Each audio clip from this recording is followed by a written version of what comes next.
All right, Shalom. I want to start by giving our praises, honor, and glory unto Yahweh, Bahasham, Yahweh Shai, Bahasham, Rakak, Wadash. Double honors to the apostles and the elders of Great Millstone who teach and rule well, and also to their elders, the men that taught them. I pray the Lord have peace, blessings, and mercy upon the household of the hopeful elect. This is the brother Shema One from the Great Millstone Houston Church, and I want to come with a lesson today, coming across this article on Unilad tech.com, going into the sighting of about 20 chariots near the moon, and I looked that up from Elder Apostle Tahar's lesson that he was playing from the brother Tazama from Dallas. And I just looked into it myself, and man, it's amazing that the Lord is revealing these things in these times, which is a boost of faith, because we understand what the chariots are, whether or not this world tries to hide or cover it up or just lie, I could say, because at the end of the day, we know what it is. And ultimately, we know that these chariots are our salvation as far as escaping the destruction that's coming, escaping the judgments that are coming. All right. Especially here in America, whenever those missiles be fired off. But I just want to go into it a little bit, just to touch on it. So with that being said, let's get right into it. And I'll just read it. It says, scientists claim massive fleet of UFOs has just been spotted near the moon. So it says more than 20 unidentified flying objects have reportedly been spotted by Ukrainian astronomers studying the moon. And they claim the evidence they possess proves the existence of an extraterrestrial advanced civilization. It says these mysterious alien objects were split into two different types, detailed in a study that hasn't been peer-reviewed, with scientists outlining the difference between atmospheric and continental UFOs in outer space. It says atmospheric UFOs refer to objects that appear stationary in the air, perhaps serving as a base station or checkpoint or an alien civilization, whereas continental UFOs were spotted moving across the moon's surface. Last part I'll read, it says, as reported by the Daily Mail, some of these unidentified alien objects were seen as being as large as 25 miles in length, and in the minimum size was reportedly around 15 miles across. So some huge ships. All right. And that's pretty much all I want from this.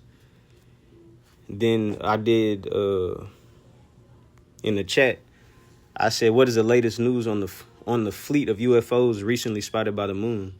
And I'll just read a little bit. It says there has been a surge of headlines over the last couple of days claiming that a fleet of more than 20 UFOs was spotted near the moon.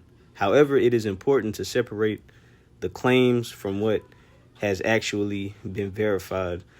It says what's being reported. It says several news outlets reported that astronomers in Ukraine released a non-peer-reviewed study claiming they observed over 20 unidentified objects moving near the moon. Some reports even go so far as to suggest the moon could be a base for these objects. And I'm not going to read it through. It's a lot. But they show a few pictures and whatnot. But going back to what was seen, which is I believe it. I believe it because we understand what they are. We understand exactly what it is. And it's the chariots of Israel. So real quick, let's go to Psalms. I'll just read it off of here. I had a few precepts lined up.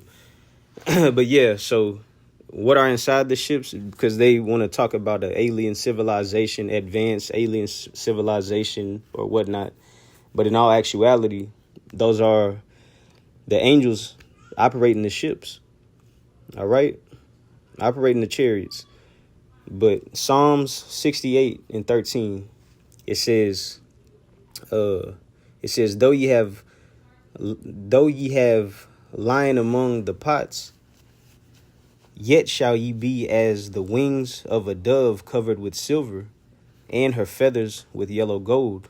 And jumping down to verse 17, it says, the chariots of the Most High are 20,000, even thousands of angels. The Lord is among them, as in Sinai in the holy place. And real quick, verse 13, that describes, the chariots, how it says, as wings of a dove covered with silver and her feathers with yellow gold. The chariots, how they look, there's videos that you can see that show, more clearly rather than just something that looks like a little speck or a star. But they actually got, videos out there where you can see like the details on certain chariots. All right. But even just showing you this is a part of our glory, because how it is now, how it said, though ye have lying among the pots. Yeah, how low we are. All right. But soon, hey, guess what? We finna be on a whole nother level, wherein, yes, we'll actually be operating chariots one day. All right. Just like Esau got their cars, their vehicles, their planes and jets. The Lord has something far greater for us. And the chariots, that goes back to what the Lord has set up for us. All right. Matter of fact, I'm going to kind of jump around just thinking about it. I think I had this precept up here. Right here, Habakkuk 3. Habakkuk 3 and 8. It says, hold up. It says, was the Lord Yahweh, Bahashem Yahweh Shai, displeased against the rivers? Was thine anger against the rivers? Was thy wrath against the sea, that thou didst ride upon thine horses and thy chariots of salvation? All right, so the chariots of salvation linked to the Israelites. All right. Because going into, salvation and who is salvation for, who is going to be saved? The nation of Israel. OK, it's in its entirety, due to what Yahweh Shai has done. But as far as on this side being delivered from the great destruction, only a remnant is going to be saved from the danger that's coming. All right. But at the end of the day, in the kingdom of heaven, when, we're in the new covenant fully, in a new body, those chariots are attached to us. All right. And the Lord is going to allow us to experience, and enjoy our life. And we go be having chariots. All right. The angels operate those vehicles. Going back up to Psalms 68 and 17, it says the chariots of the Most High are 20,000, even thousands of angels. So literally, the angels are operating the ships. OK, just like it was. Or let me finish it. It says the Lord is among them, as in Sinai in the holy place. So whenever we were exiting Egypt, yes, the Lord's angels were with us. And guess what? They were in chariots. All right. Just like the pillar of smoke by day and the fire at night. That was a large chariot. All right. Psalms 104 and verse 3. It says, because also the chariots, they're known as clouds, and they could, cloak themselves. It says, Psalms 104 and 3, who layeth the beams of his chambers in the waters, who maketh the clouds his chariot, who walketh upon the wings of the wind. So the clouds in the chariots, in literally just saying that, it's been times where I've seen what looks like a ship that's like disguising itself as it was an actual cloud. But you could tell the difference sometimes. You can. A lot of times you can't. But there are times where, you could tell. That's all I got to say. And guess what? They're here. It's just not everybody can see them. I'm thinking about the account in 2 Kings, whenever Elisha prayed that the Lord could open up the young man's eyes so he could see that they had more chariots around than the army that was surrounding them. All right, so just showing you the numbers are deep. All right, the numbers are deep when it comes to the Lord's hosts. All right, and just thinking about what it said on the article. Where is it? Right here. How it said more than 20. Nope, not that one. Where it mentioned the size of them right here. It says, as reported by the Daily Mail, some of these unidentified alien objects, they're not alien objects. They're the chariots of Israel. All right. Where the angels operate them. It says, were seen as being as large as 25 miles in length, and the minimum size was reportedly around 15 miles across. Those are huge, huge ships. All right. And I don't think I have this one, but let's go to 2nd Esdras real quick, because Esdras saw the chariot of the Lord where it looked like a mountain in the sky. That's how big it was. Let me see.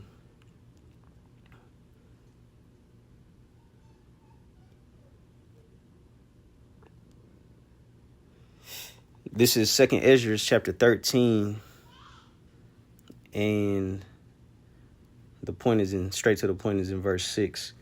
It says, I'll read verse 5. It says, and after this I beheld, and lo, there was gathered together a multitude of men out of number from the four winds of the heaven to subdue the man that came out of the sea. And this is going into Yahushua making his return to this earth by way of a chariot. All right. And in the midst of his return, World War III is going to be in effect. All right. That's why these great multitude without number is going to be gathered together. And there's multiple precepts that line this up. All right. Where there's no gray areas. The dots do connect. All right. You got to go precept among precept. But it says, verse 6, here's the point. It says, but I beheld, and lo, he had graved himself a great mountain and flew up upon it. Mountains don't fly. So just showing you the size of the ship that Yahushua is coming back, on is massive. All right. Look, it's going to look like a mountain is in the sky. That's how huge it is. Not no little CD disc. How people just, a flying saucer. No, it's going to be breathtaking. People's hearts are going to fail them. Those who remain to see the Lord's return. Then it says, but I would have seen the region or place where out the hill was graven, and I could not. Yeah, because it wasn't a mountain. It was an actual chariot. What these people call UFOs or UAPs. All right. Let me go back. Isaiah chapter 19 and 1. It says, the burden of Egypt, behold, the Lord rideth upon a swift cloud. All right. The chariot. It says, and shall come into Egypt, and the idols of Egypt shall be moved at his presence, and the heart of Egypt shall melt in the midst of it. Hey, when the Lord makes his return, matter of fact, do I have this? Nope. Let's get another precept going into the chariots. What is this? Isaiah 65? Real quick. Isaiah 65, this is the fashion that Yahweh Shai is coming back to this earth. All right. Or is it 66? Hold up.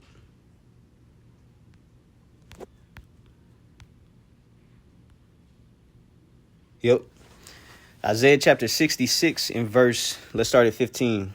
It says, for behold, the Lord will come with fire and with his chariots like a whirlwind. The Lord is coming back with the angels. We already got a precept on who are in the chariots. All right. And the Lord is coming back by way of the chariots. All right. So it says, so the Lord is going to come with fire and with his chariots like a whirlwind to do what? Save everybody? No, it says to render his anger with fury and his rebuke with flames of fire. For by fire and by his sword will the Lord plead with all flesh, and the slain of the Lord shall be many. It didn't say might, it says it shall be many. All right. When the Lord comes back, it's going to be so unexpected for the people who believe in Christianity or who don't believe in the testimony that's being taught. The actual truth in, the knowledge of these scriptures is out here, and people are still living under a rock. All right. Or just don't care to know. It ain't important to know, but wait until the Lord comes back in a giant ship, and people's hearts are going to be failing them. All right. My woman had a dream last night, and she told me she was with her family. I don't know where they were, but they were at somebody's house, and it just got dark all of a sudden. And she knew what it was. She said she looked outside and she saw a chariot. She just saw a big chariot, so big it covered up the sky. And it started lightning. But whenever whenever it lit up, niggas got just obliterated, turned into dust. All right. And just thinking about it, she told me her mother was in the dream, and all she did was look out the window and see it. And she damn near died. It's like she gave up the ghost, because how horrible of a sight it was. Because people ain't really preparing their minds, for this. All right. And it's better to know rather than to be surprised by this whenever it happens. This is important to know and to understand and to believe in, because this ain't no joke. Put it like this: when the Lord does come back in these by way of the chariot, what the world calls UFOs, with the holy angels, they will be on the wrong side. They won't know what it is. Their heart is going to fail them. They're going to be troubled, won't know what to do, and can't do anything. All right. But it's important to know this if you are Israelite. This is our way of salvation. Earlier, we already read how it said how does it say the chariots of our salvation?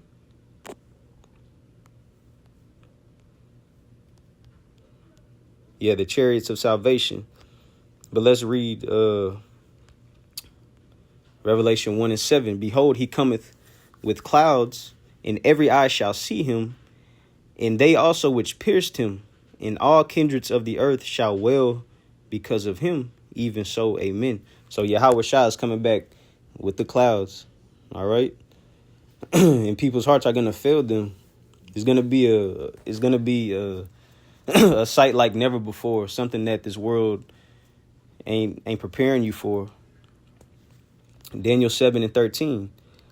I saw in the night vision, and behold, one like the Son of Man came with the clouds of heaven, and came to the Ancient of Days, and they brought him near before him.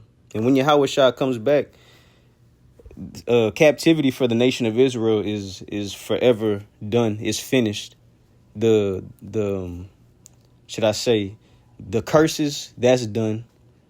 The punishments that we suffer, the Lord is coming back to remove that. It's going to be a time of judgment and a time of deliverance. All right. But it's a wrap, man. When the Lord comes back, tears are going to be wiped away. Daniel 7:14, it says, and there was given him dominion and glory and a kingdom, that all people, nations, and languages should serve him. Yahushua is coming back to claim the throne. Okay? Yahushua is coming back to claim the throne, to take crowns, like it tells you in Revelation 19. All right? And this is pleasing unto the Lord. You know, like Yahweh, or like it says in Psalms, the 2nd chapter, you know, the Lord is giving Yahushua the heathen for his inheritance in the uttermost parts of the earth for his possession. That's amazing, man. And people are going to see Yahushua in his glory, whether they believe it or not. It says, his dominion is an everlasting dominion, which shall not pass away. In his kingdom, that which, Salaki says, in his kingdom, that which shall not be destroyed. So nothing's going to interrupt. Nothing's going to interfere, you know, or take Yahushua out of his, you know, power. No. It's going to be set up and established forever. It says, let's go to 2 Kings 2:11. It says, and it came to pass as they still went on. Okay, this is talking about Elijah. It says, and it came to pass as they still went on and talked, that behold, there appeared a chariot of fire and horses of fire, and parted them asunder. And Elijah went up by a whirlwind into heaven. And this is whenever Elijah was taken away. You know, the Lord separated him and Elisha. Elisha was with him. And he witnessed Yahushua get caught up into the heaven. I said Yahushua. He witnessed Elijah get taken up into the heaven. All right, by way of a chariot. Like how we say he got beamed up. He got retracted up. Yes, he witnessed that. That literally happened, and it took place.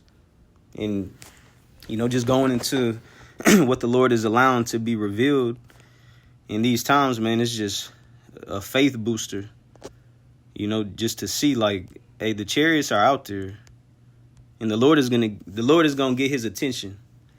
All right, regardless of what people try to, you know, cover up and say it's not true. It could be something, satellites floating in orbit, and nope. But that was it. I just wanted to just go into that. If I could find the article. But, oh well. It's all good. That was it. Nothing too long. I pray this lesson was edifying. And again, I want to give our praises, honor, and glory unto Yahweh, Bahashem, Yahushai, Bahashem, Rachakodash. Double honors to the apostles and the elders of Great Millstone who teach and rule well, and also to their elders who taught them.